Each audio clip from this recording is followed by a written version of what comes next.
Hello everyone, I am Harshita Rathore और मैं आप सभी का स्वागत करती हूं हमारे यूट्यूब चैनल लर्निंग टुगेदर पे। आई होप सब लोग अच्छे होंगे, सब लोग बढ़िया होंगे।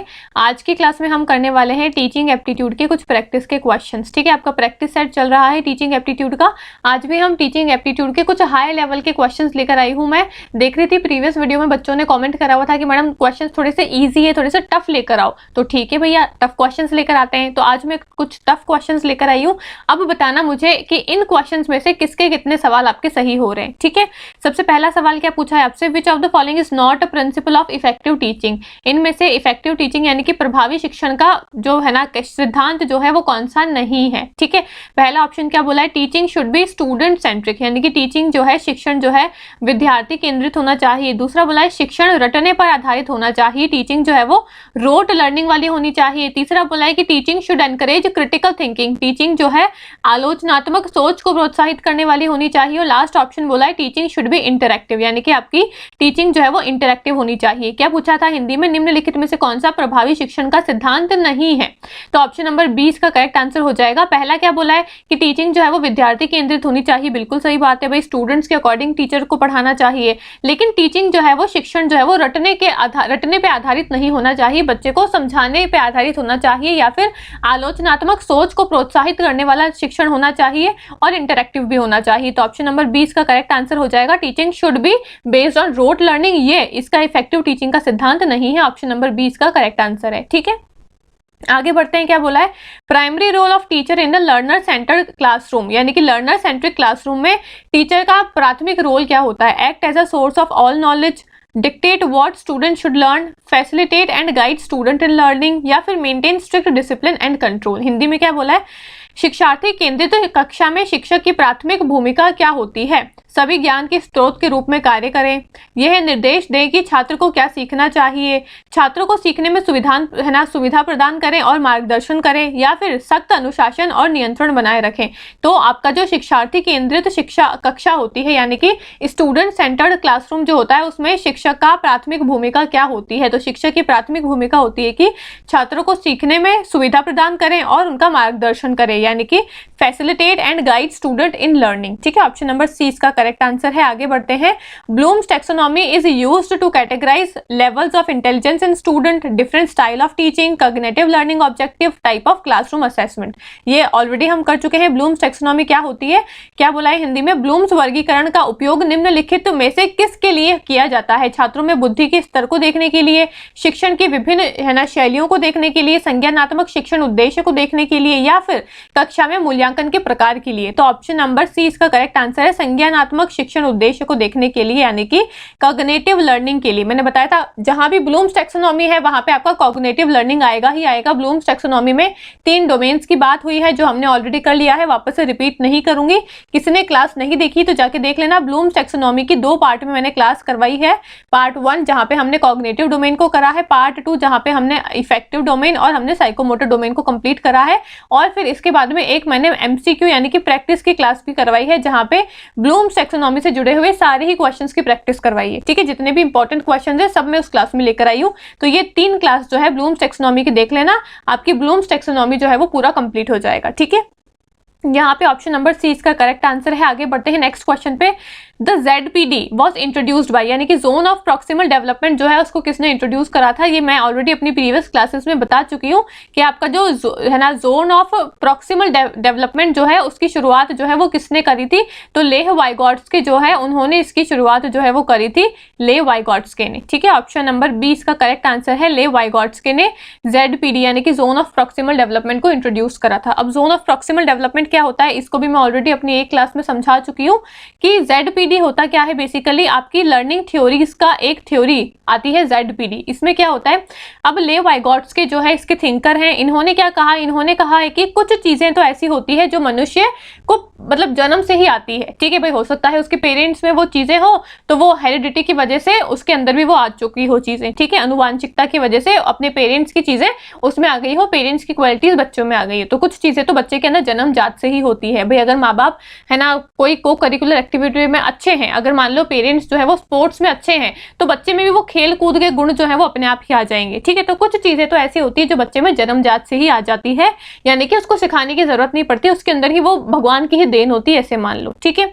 फिर इन्होंने कहा ले वाइगॉट्स्की ने कि कुछ चीजें ऐसी होती है जो बच्चे को खुद को आती नहीं है, लेकिन कोई उसकी अगर हेल्प करता है, कोई उसकी अगर मदद करता है, उसकी सहायता करता है, उसको वो चीज सिखाता है, गाइड करता है, तो वो सीख लेता है उस चीज को, ठीक है।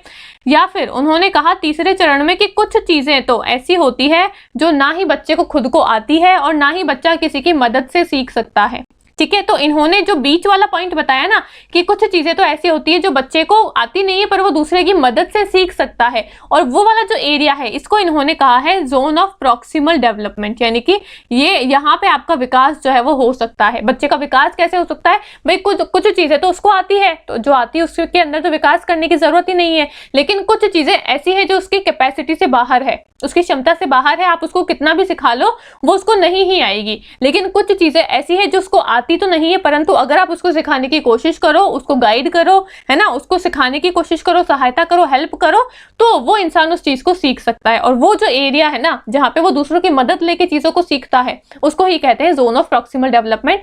ये पूरी थ्योरी दी है आपके ले वाइगॉट्स्की ने, ठीक है। आगे मैं डिटेल में एक क्लास लेकर आऊंगी जहाँ पे हम काफ़ी सारी आपकी अलग अलग लर्निंग थ्योरीज है, अलग अलग थिंकर्स ने अलग अलग थ्योरीज दी है, उनको हम आसानी से डिटेल में कवर कर लेंगे। यहाँ पे आपको इतना सा ही ध्यान रखना है कि ZPD, इसको हम शॉर्ट फॉर्म में बोलते हैं ZPD, यानी कि जोन ऑफ प्रॉक्सिमल डेवलपमेंट। ये सिद्धांत किसने दिया है? ले वाइगॉट्स्की ने दिया है, और इसका छोटा सा ओवरव्यू मैंने बता ही दिया है कि ये होता क्या है। जो चीज़ हम दूसरों से मदद लेके सीखते हैं उसको ही हम कहते हैं जोन ऑफ प्रॉक्सिमल डेवलपमेंट, ठीक है। Option number B correct answer है। आगे बढ़ते हैं। A teacher who promote metacognition in student will encourage them memorize fact efficiently, reflect on their own thinking and learning strategies, follow teacher instructions without questioning, या फिर focus only on correct answers। क्या बोला है fifth question में?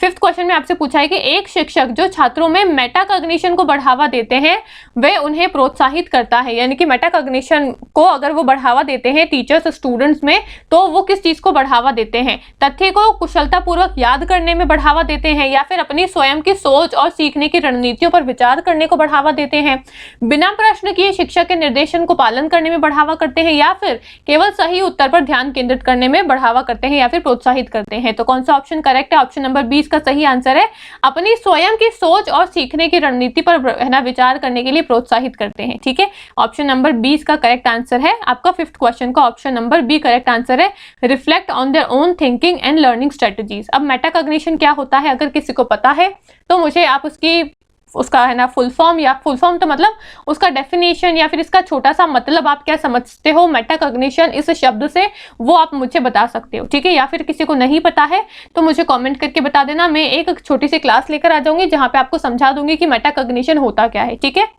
आगे बढ़ते हैं next question पे।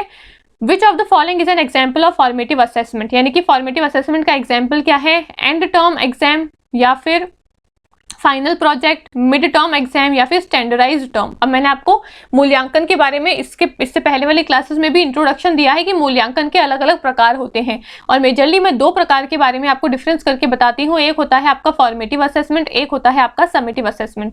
और मैं ये बहुत बार क्लास में बता चुकी हूँ कि फॉर्मेटिव असेसमेंट और समेटिव असेसमेंट क्या होता है।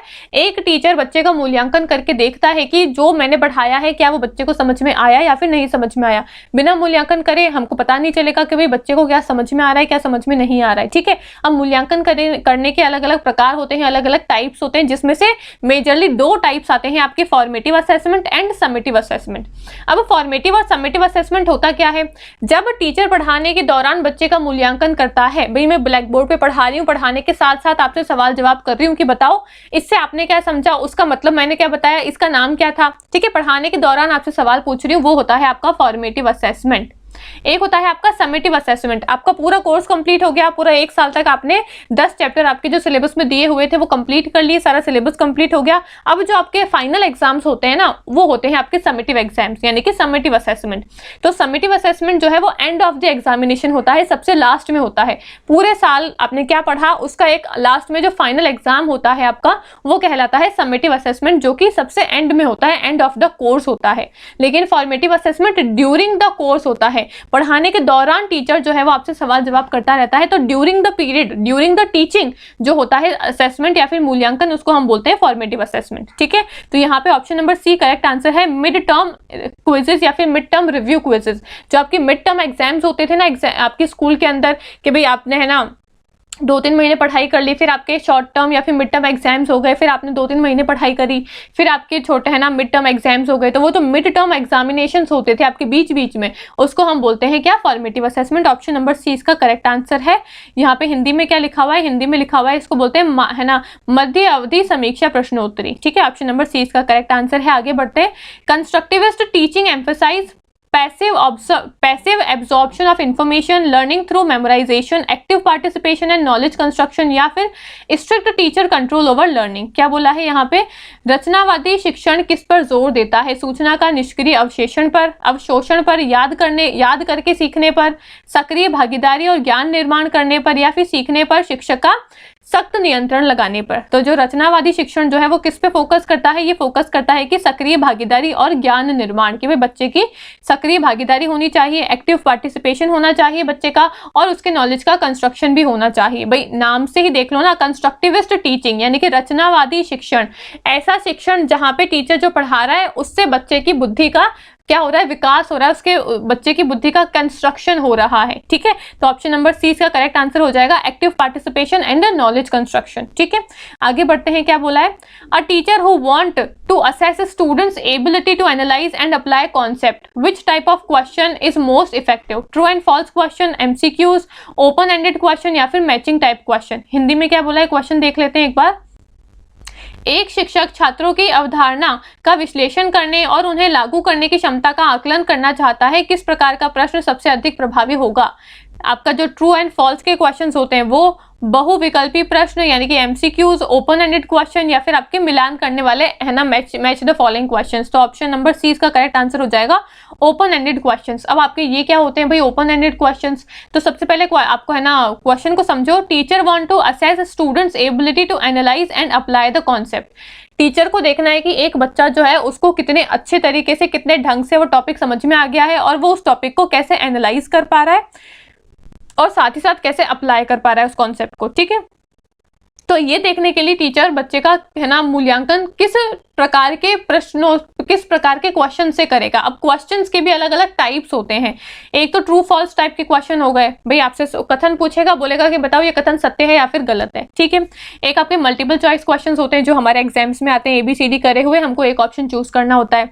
एक आपके आते हैं ओपन एंडेड क्वेश्चन और एक होते हैं आपके क्लोज एंडेड क्वेश्चन। अब ओपन एंडेड और क्लोज एंडेड क्या होते हैं, ओपन एंडेड क्वेश्चन का मतलब होता है जहां पे बच्चा अपने विचारों को आराम से पूरे डिटेल में डिस्क्राइब करके लिख सकता है, और क्लोज एंडेड क्वेश्चन जो हमारे MCQ टाइप के क्वेश्चन होते हैं ना, भाई सवाल लिखा हुआ है, उस सवाल के 4 ही ऑप्शन दिए हुए हैं, चारों ऑप्शन में से ही आपको है ना एक आंसर जो है वो चूज करना है, ठीक है। अपने मन के विचार वहां नहीं बता सकते हो, जैसे कि आपके होते हैं ऐसे टाइप क्वेश्चन, निबंधात्मक सवाल जो होते हैं, वहां पे बोल देंगे कि आपको इस टॉपिक के ऊपर निबंध लिखना है। अब बच्चे के मन में जो बातें हैं, जो भी ख्याल है उस चीज को लेकर वो अपने पूरे विचार वहां पे प्रकट कर सकता है, उसको बोलते हैं ओपन एंडेड क्वेश्चन। इससे पता चलता है कि बच्चे को उस टॉपिक की कितनी ज्यादा गहराई में समझ है, ठीक है। लेकिन क्लोज एंडेड क्वेश्चन आपको बोल देंगे भाई आपको 2 ही लाइन में इसका आंसर लिखना है, या फिर आपको सही या फिर गलत में इसका आंसर लिखना है, ट्रू या फॉल्स में आपको मैच करने के लिए बोल देंगे, हमको है ना MCQ टाइप के क्वेश्चंस ले देंगे जहां पे बच्चा अपनी चीजों को वहां पे व्यक्त नहीं कर सकता है। जो ऑप्शन है उनमें से ही उसको सही गलत का निर्माण करना पड़ेगा, सही गलत को चूज करना पड़ेगा। ये होते हैं क्लोज एंडेड क्वेश्चन। तो यहाँ पे इसका करेक्ट आंसर हो जाएगा आपका ओपन एंडेड क्वेश्चन, जहां पे टीचर जो है वो पता लगा सकता है कि बच्चे को उस चीज की कितनी ज्यादा गहराई में समझ है, ठीक है। ऑप्शन नंबर सी इसका करेक्ट आंसर हो जाएगा। आगे बढ़ते हैं, अगले सवाल पे क्या पूछा है, the best way to handle classroom diversity is to teach all student the same way, focus only on high achieving students, use differentiated instruction to meet various learning needs, या फिर avoid interaction between students from different backgrounds। क्या बोला है next question आपसे, हिंदी में पढ़ के बताती हूँ। कक्षा में विविधता को संभालने का सबसे बेहतरीन या फिर सबसे अच्छा तरीका कौन सा है। भाई एक क्लास है तो उसमें जरूरी तो नहीं है कि सारे ही बच्चे आपके बहुत ही होशियार और बहुत ही टैलेंटेड होंगे, या फिर सारे ही बच्चे आपके नालायक होंगे जो बिल्कुल ही नहीं पढ़ते होंगे। भाई अगर आपके 50 बच्चे की क्लास है तो हो सकता है 20 बच्चे तो ऐसे जो कि आपके बिल्कुल भी नहीं पढ़ते होंगे, ठीक है। आपके 5 से 10 बच्चे ऐसे हो सकते हैं जो बहुत ही टॉपर्स वाली गिनती में आते हैं, और बाकी हो सकते हैं आपके है ना एवरेज बच्चे हैं, ठीक है। तो अलग अलग प्रकार के बच्चे हैं। तो यहाँ पे यही बोला है कि कक्षा में विविधता है, तो उस विविधता को संभालने के लिए आप किस चीज का है ना उपयोग करोगे, कौन सा अच्छा तरीका है इस विविधता को संभालने के लिए कक्षा के अंदर, ठीक है। सबसे पहले बोला है कि सभी छात्रों को एक जैसा पढ़ाओ, भाई सबको एक समान पढ़ाओ, एक समान पढ़ाओ यानी कि एक ही तरीके से सारे बच्चे को पढ़ाओ। अब मैंने बताया था कि हर तरह के बच्चे के लिए है ना अलग अलग तरीके होते हैं पढ़ाने के, तो यहाँ पे तो बोला है कि भी सभी बच्चे को एक जैसा ही पढ़ाओ। कोई बच्चा इंटेलिजेंट है तो भी उसको वैसा ही पढ़ाओ, कोई बच्चा अगर कम इंटेलिजेंट है तो भी वैसा ही पढ़ाओ, और कोई बच्चा बिल्कुल पढ़ने में कम है उसको भी वैसा ही पढ़ाओ। ऐसा थोड़ी ना हो सकता है, जो जिस लेवल का बच्चा है उसको उसके अकॉर्डिंग पढ़ाना पड़ता है। भाई कोई बच्चा अगर इंटेलिजेंट है तो उसको तो एक बार चीज बताने में समझ में आ जाएगी, वो तो बुद्धिमान है। लेकिन कोई बच्चा अगर उसको थोड़ा सा वीक है स्टडीज में तो उसको 2 से 3 बार आपको वो सेम टॉपिक को बार बार पढ़ाना पड़ेगा। लेकिन अगर सबको सेम प्रकार से पढ़ाएंगे तो अगर आप सबको 3-3 बार टॉपिक को रीड कर करके बता रहे हो तो जो बच्चा इंटेलिजेंट है जिसको एक ही बार में समझ में आ गया है उसका तो वो 2 बार जो आप बार बार रिपीट कर रहे हो वो टाइम उसका तो खराब होगा वहां पे। लेकिन अगर आप सबको एक ही बात पढ़ के समझा रहे हो कि भाई तुम्हारी दिक्कत है, समझ में आया तो समझ लो, नहीं समझ में आया तो मत समझो, तो जिसको समझ में नहीं आ रहा है उसका क्या होगा, फिर उसको कौन समझाएगा। तो हम सब तरीके के बच्चे को एक जैसा तो नहीं पढ़ा सकते हैं, ठीक है, ये कथन आपका गलत हो जाएगा। दूसरा क्या बोला है, केवल उच्च उपलब्धि वाले छात्रों पर ही ध्यान केंद्रित करो, यानी कि जो सिर्फ अच्छे बच्चे हैं, इंटेलिजेंट बच्चे हैं, उन पे ही फोकस करो। ये भी गलत बात है भाई, जो अच्छे बच्चे नहीं है या फिर जो पढ़ाई में थोड़े से कमजोर हैं उन पे ध्यान कौन देगा, फिर उन पे भी तो टीचर को ध्यान देना है, ये कथन भी गलत है। सी वाला बोला है कि विभिन्न शिक्षण आवश्यकताओं को पूरा करने के लिए विभेदित निर्देशन का उपयोग करो, यानी कि अलग अलग बच्चे के लिए अलग अलग तरीके का उपयोग करो। ये बिल्कुल सही कथन है आपका, ऑप्शन नंबर सी इसका करेक्ट आंसर हो जाएगा, ठीक है। इंग्लिश में क्या बोला है, थर्ड ऑप्शन बोला है कि use differentiated instruction to meet various learning needs, अलग अलग प्रकार के बच्चों के लिए अलग अलग जरूरत के आधार पे अलग अलग है ना मेथड्स का यूज करो, अलग अलग तरीके का यूज करो, ठीक है। Option number C correct answer है। आगे बढ़ते हैं। A teacher who follows the Socratic method would most likely give long lecture, ask guiding question to stimulate critical thinking, assign only written work, या फिर डिस्करेज स्टूडेंट डिस्कशन। अब Socratic method क्या होता है भैया, इसको हम पढ़ेंगे, यहाँ पे नहीं पढ़ाऊंगी, यहाँ पे हम सिर्फ क्वेश्चंस को सॉल्व करेंगे। ये भी आपका पढ़ाने का एक तरीका है, काफी सारे अलग अलग मेथड्स होते हैं पढ़ाने के, उनमें से ही एक आता है आपका सोक्रेटिक मेथड, ठीक है। हिंदी में क्या बोला है पढ़ के बता देती हूँ। एक शिक्षक जो सुकराती सिद्धांत है ना सोक्रेटिक मेथड का पालन करता है वह संभवतः कैसे पढ़ाएगा, लंबे व्याख्यान देगा, आलोचनात्मक सोच को प्रोत्साहित करने के लिए मार्गदर्शक प्रश्न पूछेगा, केवल लिखित कार्य ही सौंपेगा बच्चे को, या फिर छात्र चर्चाओं को हतोत्साहित करेगा। तो option number B correct answer है, आलोचनात्मक सोच को प्रोत्साहित करने के लिए मार्गदर्शक प्रश्न पूछेगा, ठीक है। ऑप्शन नंबर 20 का करेक्ट आंसर है क्या, asking guiding questions to stimulate critical thinking, ठीक है। आगे बढ़ते हैं नेक्स्ट क्वेश्चन पे। क्या बोला है, which of the following is a disadvantage of lecture method. Lecture method का डिसएडवांटेज क्या है, it covers a large amount of material, it is a suitable for large classroom, it encourage passive learning, या फिर it provide direct information. तो option number C correct answer है, it encourage passive learning. Passive learning कैसे, 2 प्रकार की learning होती है, एक होती है आपकी एक्टिव लर्निंग, एक होती है आपकी पैसिव लर्निंग। एक्टिव यानी कि सक्रिय, पैसिव यानी कि निष्क्रिय। सक्रिय यानी कि जहां पे आप क्रिया कर रहे हो, कोई एक्टिविटी कर रहे हो। तो अगर टीचर ने कह दिया, मैंने कह दिया भाई 5-5 के ग्रुप बनाओ और सबको एक एक टॉपिक दे दिया और बोला कि अब सब ग्रुप जो है वो क्या करो, इस टॉपिक के ऊपर डिस्कशन करो, तो आप लोग क्या करोगे, 5 बच्चे आपस में बैठे हो, आपस में डिस्कशन करोगे, आप अपनी बातें सामने वाले को बताओगे, वो आपको 2 बातें सिखाएगा, आप उसको 2 बातें सिखाओगे, सब अपने अपने दिमाग चलाएंगे। लेकिन अगर मैं सामने ब्लैक बोर्ड पे खड़ी हूं, मैं सिर्फ आपको रटने के लिए बोल रही हूँ कि सिर्फ चीजों को रटते जाओ, या फिर मैं खड़ी खड़ी आपको पढ़ा रही हूँ, आपको सिर्फ मेरे को बैठे बैठे सुनना है, कुछ भी क्रियाएं नहीं करनी है, तो वो क्या हो गया, निष्क्रिय। और जहां पे आप कुछ अपनी भागीदारी दे रहे हो, अपना पार्टिसिपेशन दे रहे हो, वो हो गया आपका सक्रिय, ठीक है। तो यहाँ पे लेक्चर मेथड जो है वो कैसा होता है, वो बच्चे के अंदर एक निष्क्रियता को पैदा करता है, पैसिव लर्निंग को क्या करता है ना, पैदा करता है बच्चे के अंदर। यहाँ पे टीचर खड़ा है, उसको लेक्चर देना है, बच्चे को सिर्फ बैठे बैठे सुनते रहना है, कोई भी उसकी भागीदारी नहीं होने वाली है, ठीक है। तो option number C correct answer हो जाएगा। हिंदी में क्या लिखा हुआ है पढ़ के बता देती हूँ। निम्नलिखित में से व्याख्यान विधि का कौन सा नुकसान है। व्याख्यान विधि जो है, लेक्चर मेथड जो है, उसका डिसएडवांटेज क्या है, तो उसका डिसएडवांटेज ये है कि ये बच्चे के अंदर क्या करता है, निष्क्रिय सीखने की निष्क्रिय सीखने को प्रोत्साहित करता है, यानी कि पैसिव लर्निंग को क्या करता है, प्रोत्साहित करता है। लेकिन हमको एक्टिव लर्निंग को प्रोत्साहित करना है, ना कि पैसिव लर्निंग को। तो ये इसका क्या हो गया, डिसएडवांटेज हो गया, इसका नुकसान हो गया, ठीक है। ऑप्शन नंबर सी इसका करेक्ट आंसर है। आगे बढ़ते हैं। क्या बोला है, inquiry based learning is best described as teaching through direct instructions, encouraging student to ask question and explore concepts, relying only on textbook for the learning, या फिर focusing strictly on exam oriented teaching। क्या बोला है, पूछताछ आधारित शिक्षा को सबसे अच्छे ढंग से इस प्रकार वर्णित किया जा सकता है कि प्रत्येक अनुदेश के माध्यम से शिक्षण छात्रों को प्रश्न पूछने और अवधारणाओं का पता लगाने के लिए प्रोत्साहित करना, सीखने के लिए केवल पाठ्य पुस्तक पर निर्भर रहना, या फिर परीक्षा उन्मुख शिक्षण पर सख्ती से ध्यान देना। तो option number B correct answer है, छात्रों को प्रश्न पूछने और अवधारणाओं का पता लगाने के लिए प्रोत्साहित करना। ठीक है, option number B correct answer है।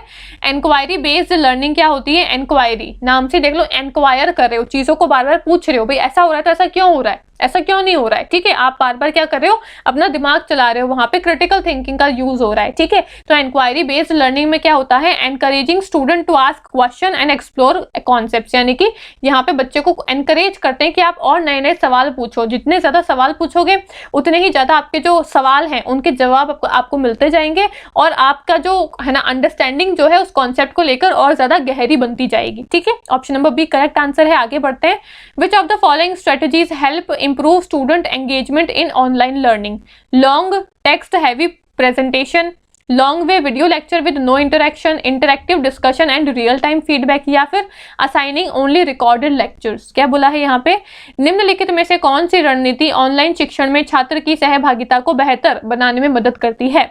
लंबी आपको है ना प्रस्तुति दिखा देंगे, बिना किसी बातचीत के आपको है ना वीडियो का व्याख्यान दिखाएंगे, इंटरैक्टिव चर्चा और वास्तविक समय प्रतिक्रिया होगी, या फिर केवल रिकॉर्डेड के लिए ही व्याख्यान को है ना क्या करेंगे? असाइन करेंगे, यानी कि केवल बच्चे को रिकॉर्डेड क्लासेस ही दे देंगे। तो अगर हमको क्या करना है, हमको अगर बच्चे को है ना क्या करना है, बच्चों का एंगेजमेंट इंप्रूव करना है ऑनलाइन क्लास में, तो हम किस प्रकार की स्ट्रेटजी का उपयोग करेंगे? हमको अगर बच्चे का एंगेजमेंट है ना इंक्रीज करना है, हम चाहते हैं कि बच्चे की भागीदारी जो है वो ज्यादा से ज्यादा इंप्रूव हो, तो उसके लिए हम क्या करेंगे? इंटरैक्टिव डिस्कशंस करेंगे और रियल टाइम फीडबैक देंगे। इंटरैक्टिव डिस्कशन कैसे होता है?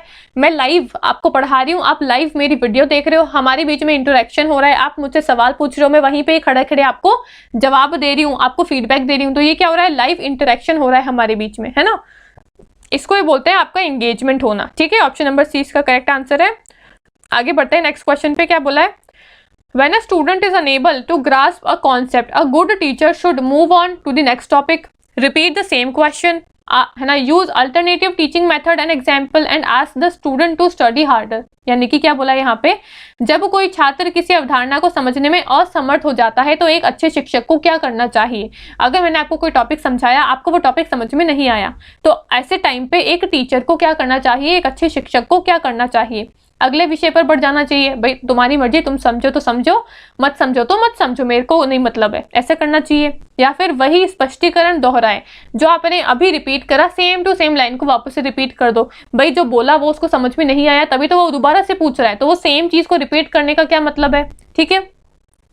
फिर वैकल्पिक शिक्षण विधियों और उदाहरणों का उपयोग करो, यानी कि अब जो आपने बोल दिया है ना, वो सेम टू सेम चीज तो बोल के कोई मतलब नहीं है। अब कोशिश करो कि उस टॉपिक को दूसरी तरीके से बच्चे को समझाया जाए, और इस बार एग्जाम्पल देके बच्चे को समझाओ। अल्टरनेटिव टीचिंग मेथड का यूज करो और उसका एग्जाम्पल देके समझाओ। तो ऐसा करना चाहिए एक अच्छे टीचर को। ऑप्शन नंबर सी इसका करेक्ट आंसर हो जाएगा। ठीक है, क्या पूछा था कि भाई अगर कोई कॉन्सेप्ट बच्चे को समझ में नहीं आता है तो एक अच्छे टीचर को क्या करना चाहिए? अच्छे टीचर को करना चाहिए कि जिस टॉपिक को आपने जिस तरीके से समझाया है वो उसको समझ में नहीं आया, तो अब कोशिश करो कि आप दूसरे तरीके से उसको वो टॉपिक समझाने की कोशिश करो, और साथ ही साथ ये कोशिश करो कि 2-3 एग्जाम्पल भी उसमें जोड़ दो, उदाहरण भी जोड़ दो। और एग्जाम्पल भी आप ऐसे रखो कि बच्चे को उसकी लाइफ से जुड़े हुए होने चाहिए, उसके जीवन से जुड़े हुए होने चाहिए, तो वो रिलेट करके और अच्छे से उस कॉन्सेप्ट को समझ पाएगा। ठीक है, option number C correct answer है।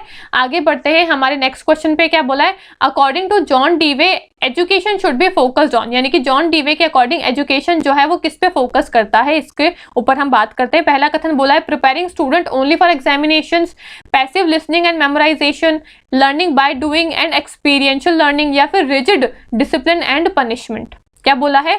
जॉन डीवे के अकॉर्डिंग एजुकेशन जो है वो किस पे फोकस होनी चाहिए? तो जॉन डीवे के अकॉर्डिंग जो आपकी शिक्षा है वो किस पे केंद्रित होनी चाहिए? छात्रों को केवल परीक्षा के लिए तैयार करने पर केंद्रित होनी चाहिए क्या एजुकेशन? नहीं भाई, ऐसा तो बिल्कुल नहीं होनी चाहिए। हमको छात्र को सिर्फ इसके लिए नहीं पढ़ाना है कि भाई आप एग्जाम में है ना रट लो, पास हो जाओ और दूसरे क्लास में चले जाओ, बल्कि हमको बच्चे को उसके जीवन के लिए, उसकी लाइफ के लिए पढ़ाना है। तो पहला कथन गलत हो जाएगा।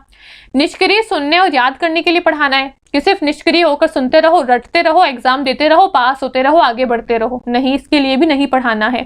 करके सीखने और अनुभवनात्मक से है ना अनुभवों से सीखने के लिए बच्चे को हमको एजुकेशन देनी है, बिल्कुल सही बात है। एजुकेशन कैसी होनी चाहिए, बच्चा खुद से करके चीजों को सीखे और अपने अनुभव के माध्यम से चीजों को सीखे। तो ऑप्शन नंबर सी इसका करेक्ट आंसर हो जाएगा। ठीक है, आगे बढ़ते हैं नेक्स्ट क्वेश्चन पे। क्या बोला है, best way to motivate student is to punish them for low performance, reward and recognise their achievement, increase the syllabus load and ignore their mistake. यानी कि बच्चे को मोटिवेट करने का सबसे अच्छा तरीका कौन सा है, वो आपसे पूछा है यहाँ पे। ठीक है, हिंदी में क्या बोला है, हिंदी में बोला है कि विद्यार्थी को प्रेरित करने का सबसे अच्छा तरीका कौन सा है, कम प्रदर्शन के लिए उन्हें दंड दो, उनकी उपलब्धियों को पुरस्कृत करे और उनको मान्यता दो, सिलेबस का लोड बच्चों पे और ज्यादा दे दो, या फिर उनकी गलतियों को नजरअंदाज कर दो। तो ये तो गलत है ना भाई, गलतियों को नजरअंदाज करना तो बिल्कुल सही बात नहीं है, लोड देना भी सही बात नहीं है, और उनका कम प्रदर्शन के लिए उन्हें दंड दो, तो दंड देना भी अच्छी बात नहीं है। तो option number B correct answer हो जाएगा कि उन्होंने कोई भी उपलब्धि हासिल करी है उसको क्या करो, पुरस्कृत करो और उनको मान्यता प्रदान करो। ठीक है, ऑप्शन नंबर जो बी है वो इसका करेक्ट आंसर है। आगे बढ़ते हैं, क्या बोला है, option number B correct answer है, reward and recognise their achievements. ठीक है, आगे बढ़ते हैं, क्या बोला है नेक्स्ट क्वेश्चन पे, विच of the following is a learner centric method. यानी कि लर्नर सेंट्रिक मेथड कौन सा है, लेक्चर मेथड, डिस्कशन मेथड, या फिर डिक्टेशन मेथड, या फिर मेमोराइजेशन। लर्नर सेंट्रिक मेथड इनमें से कौन सा है वो आपसे पूछा है। ठीक है, हिंदी में क्या बोला है, निम्नलिखित में से कौन सी शिक्षार्थी केंद्रित विधि है, व्याख्यान विधि, चर्चा पद्धति, या फिर आपका है ना स्मरण, या फिर आपका श्रुत लेख विधि। तो ऑप्शन नंबर बी इसका करेक्ट आंसर हो जाएगा। ऑप्शन नंबर बी क्या कहता है, ऑप्शन नंबर बी कह रहा है आपका चर्चा पद्धति, यानी कि डिस्कशन मेथड, जहां पे बच्चे जो है वो डिस्कस करके चीजों को सीखते हैं। ठीक है, नेक्स्ट क्वेश्चन क्या बोला है, reflective teacher is one who repeat the same method each year, evaluate their own teaching and improve it, teaches only theoretical concept and follow rigid lesson plan। भाई एक रिफ्लेक्टिव टीचर कैसा होता है, एक चिंतनशील शिक्षक जो है वो कैसा होना चाहिए, वो प्रत्येक वर्ष वही विधि को दोहराता है क्या, भाई जिस तरीके से आपने है ना पिछले साल पढ़ाया है क्या उसी तरीके से वापस पढ़ाओगे, या फिर अपने स्वयं के शिक्षण का मूल्यांकन करना और उसमें सुधार करो। भाई मैंने किस प्रकार से पढ़ा लिया तो बच्चे को इस चीज में दिक्कत आई है, तो अब मैं अपने आप में ही पढ़ाने के तरीके में थोड़ा सा सुधार करती हूँ। ऐसा होता है क्या चिंतनशील शिक्षक, या फिर केवल है ना सैद्धांतिक अवधारणाएं ही सिखाते रहो, केवल बच्चे को चीजें जो थ्योरेटिकल पार्ट है ना वही सिखाते रहो, प्रैक्टिकल कुछ बताओ ही मत, या फिर कठोर पाठ योजनाओं का पालन करो। तो option number B correct answer है, अपने स्वयं के शिक्षण का मूल्यांकन करो और उसमें धीरे धीरे सुधार करते रहो। ठीक है, option number B correct answer है, evaluate their own teaching and improves it. ठीक है, आगे बढ़ते हैं, क्या बोला है, the role of teacher in a constructive classroom. एक कंस्ट्रक्टिविस्ट क्लासरूम में टीचर का रोल कैसा होना चाहिए, be the sole source of knowledge, facilitate and guide students learning, ensure students memorise content and give lecture throughout the classroom. तो option number B correct answer है, facilitate and guide students learning. Hindi में क्या बोला है, एक रचनावादी कक्षा में शिक्षक की भूमिका कैसी होनी चाहिए, ज्ञान का एकमात्र स्रोत बने ऐसी होनी चाहिए, छात्रों के सीखने को सुगम बनाना और मार्गदर्शन करना, सुनिश्चित करें कि छात्र विषय वस्तु को याद रखें, या फिर पूरी कक्षा में व्याख्यान दे। तो option number B correct answer है, छात्रों के सीखने को सुगम बनाना और उन्हें मार्गदर्शन प्रदान करना। ठीक है, आगे बढ़ते हैं, क्या बोला है, which of the following is an example of summative assessment. अभी मैंने समझाया था कि आपका फॉर्मेटिव असेसमेंट क्या होता है और आपका समेटिव असेसमेंट क्या होता है। तो यहाँ पे पूछा है समेटिव असेसमेंट का एग्जाम्पल क्या है, mid term examination, group discussion, class participation, या फिर होमवर्क असाइनमेंट। तो यहाँ पे मिड टर्म एग्जाम जो है वो इसका आंसर ही गलत है। बेसिकली ये क्वेश्चन ही आपका गलत है, यहाँ पे हम क्वेश्चन को थोड़ा सा ठीक कर लेते हैं, समेटिव ना करके हम इसको कर लेते हैं फॉर्मेटिव असेसमेंट। ठीक है, क्योंकि समेटिव असेसमेंट मैंने बताया आपको सबसे लास्ट में होता है, एंड ऑफ द कोर्स होता है, लेकिन ये तो है आपका मिड टर्म एग्जामिनेशन जो कि बीच बीच में हो रहे हैं, वो तो हम फॉर्मेटिव में करते हैं। तो इस क्वेश्चन को यहाँ पे समेटिव से चेंज करके फॉर्मेटिव कर लेना। ठीक है, ऑप्शन नंबर फॉर्मेटिव करोगे तो फिर ऑप्शन नंबर ए इसका करेक्ट आंसर हो जाएगा आपका मिड टर्म एग्जामिनेशन। ठीक है, आगे बढ़ते हैं नेक्स्ट क्वेश्चन पे, क्या बोला है, the best way to handle a disruptive student is disruptive student in the classroom, ignore the behavior completely, punish the student harshly, address the issue calmly and provide guidance and ask the student to leave the class immediately। क्या बोला है आपसे next question, कक्षा में व्यवधान उत्पन्न करने वाले छात्र से कैसे एक अच्छा टीचर जो है वो निपट सकता है। भाई कोई बच्चा जो है वो बदमाशी कर रहा है क्लास में, तो आप कैसे उस बच्चे से निपट सकते हो, व्यवहार को पूरी तरह से अनदेखा कर दो, उसका जो व्यवहार है उसको अनदेखा कर दो, छात्र को कठोर दंड दो, दंड देना तो अच्छी बात नहीं है, अनदेखा करना भी अच्छी बात नहीं है, या फिर मुद्दे को शांति से संबोधित करो और मार्गदर्शन प्रदान करो। भाई शांति से उस चीज को देखो कि भाई उसने ऐसी बदमाशी करी क्लास में तो क्यों करी है, और उसको ढंग से मार्गदर्शन प्रदान मतदान करो, ये ऑप्शन आपका एकदम सही ऑप्शन है, ऑप्शन नंबर सी इसका करेक्ट आंसर हो जाएगा। ठीक है, तो ये सारे क्वेश्चन आपके टोटल 20 क्वेश्चन हमने आज की क्लास में करे हैं। थोड़ी सी नंबरिंग यहाँ पे गलत है, पर आपके 20 सवाल हमने यहाँ पे सॉल्व करे। तो आप मुझे कमेंट करके बताना कि 20 में से कितने क्वेश्चंस आपके ठीक हुए हैं। और आज की क्लास में थोड़े से मैं हाई लेवल के क्वेश्चंस लेकर आई थी, तो अगर आपके थोड़े कम क्वेश्चंस भी ठीक हुए हैं तो कोई बात नहीं, आप मुझे कमेंट करके बता सकते हो। ठीक है, बाकी अगर वीडियो अच्छी लगे तो इसको लाइक शेयर करके मुझे बता देना, कमेंट करके जरूर से बताना कि आपको वीडियो कैसी लग रही है। ठीक है, बाकी मिलते हैं अगले वीडियो में। Thank you so much.